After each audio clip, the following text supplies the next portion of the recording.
अमूमन ये होता है कि हम सालन गिर रहा होता है, चाय गिर रही होती है, दूध गिर रहा होता है, तो हम क्या करते हैं वो चूल्हे को जलता रहने देते हैं। उसके बाद क्या होता है कि वो बिल्कुल कड़क हो जाता है, ख़राब हो जाता है।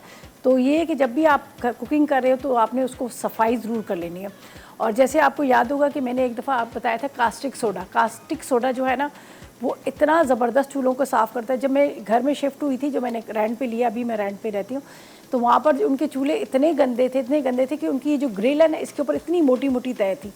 तो मैंने क्या किया, मैंने रात को उसको थोड़ा सा गर्म पानी लिया, थोड़ा सा ज़्यादा नहीं, जिस तरह से एक पेस्ट बनाते हैं उस तरह गर्म पानी के अंदर कास्टिक सोडा डाला और मैंने चूल्हों पर डाल के उसको छोड़ दिया।